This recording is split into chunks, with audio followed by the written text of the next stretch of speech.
Hey guys, and welcome back to Blessed and Beautifully Blended. Today I'm going to show you how to make the best pot roast you have ever tasted. So right now I'm just showing you guys the seasoning that I'll be using.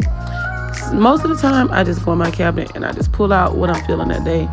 You might see the same amount of seasonings one day, and then you might see less one day, and you might see a little bit more one day. But today, this is what I was feeling, so I wanted to show you guys what I put on my pot roast.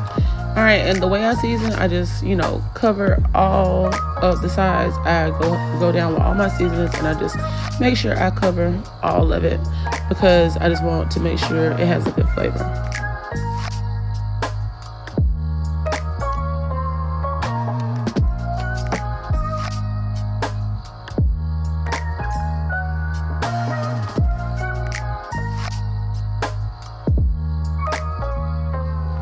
Then we're going to flip it over and do the same exact thing. Sometimes, which is what you're going to see me do here, I don't put salt on both sides because I use the seasoning salt on both sides, or vice versa. I just don't want to use too much salt, but still want to have that flavor.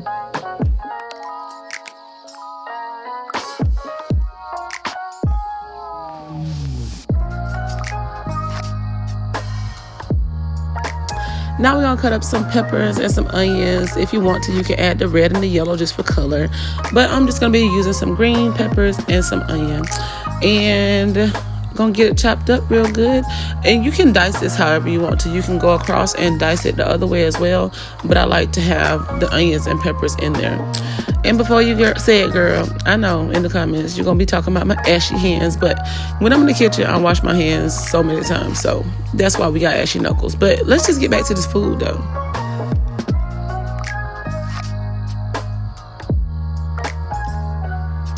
If you hear my regular muffins in the background, we have 6 of those, so yeah, that's what that is. Now I'm gonna melt a little bit of butter in my pan, and I'm gonna just kind of brown my meat on both sides and on the edges a little bit, just to get it, savor that flavor in, get that caramelization on it. Trying to be fancy like the cooking show people. Just brown your meat a little bit, girl. Or you can just put it on in there. But I just like to do this. I do this also with my steaks sometimes. I just brown it a little bit and then I put it in the oven.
All right, and after you've done that to all pieces, I did cut it in half because I want to make sure I can fit it in the crock pot, because that's one reason I don't do crock pot meals, is because it's hard to fit enough for my family to feed us all in there.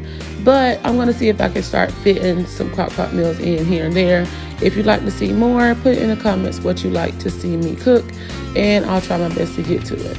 But see, with me cutting it, it fit perfectly in there, and I can make sure all the pieces get cooked evenly.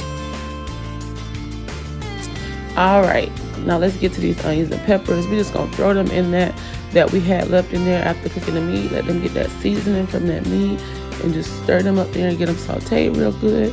Yes, don't judge me, judge your mama. I am gonna throw a little bit more butter in there because why not? And it'll help me get that from off the bottom of the pot.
Okay, I'm showing you this right here because this is how I'm going to finish up my gravy. We're going to use that in a little bit.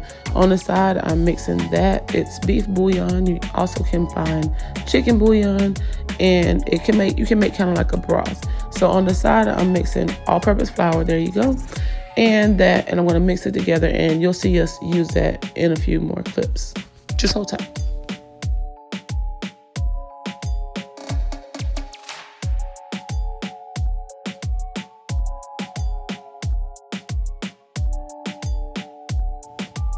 All right, you get your onions and peppers all done to where you like them. Not all the way done because they're still going to cook here in your slow cooker.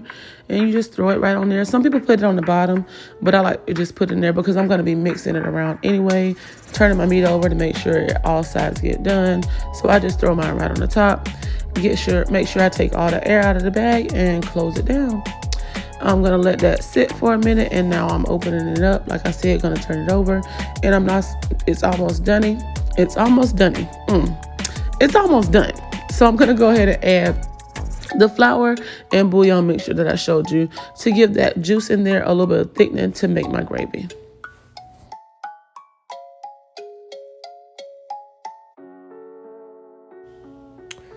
All right, and to do so, I'm just going to go ahead and first of all, put some of this juice over the tops of my meat that's sticking out of the gravy and make sure, that doesn't get dry. I'm going to take a little bit in a bowl, and then I'm going to add my flour and bouillon mixture to it and get it to the consistency that I would like it. And then I'm going to just pour it back in over there and let it cook for a few more minutes. And girl, we almost done. This meat is going to be good. It's going to be tender, and your family is going to love you for it. So, yep, we're going to just mix this up and make a gravy.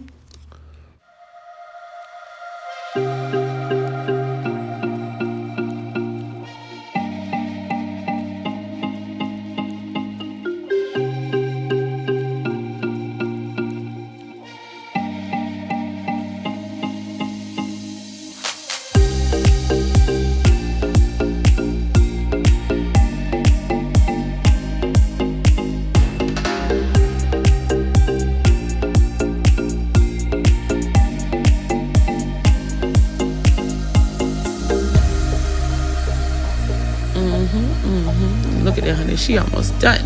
She is almost ready. We're going to let her cook just a little bit. Like I said, let that gravy flavoring get in there and thicken up that au jus, as some people might say. Y'all, I be just trying to use little fancy words. I don't know what I'm talking about. Now look at that macaroni cheese. Get into the macaroni and cheese. And here we have our dinner. Hope you guys enjoyed the video. And if you did, please go ahead and give it a big thumbs up, share it out. And if you have not already, subscribe and join our family. If you are new, thank you so much, Boo, for coming over. And if you are not new and you're here a regular, go ahead and check out the other ladies in the description box who I'm doing VEDA with. And you guys, I hope you try out this meal. If you do, let me know in the comments. If you would like to see me cook anything else, let me know that as well, and I'll try to get it done. Thank you so much for watching, and as always, be blessed.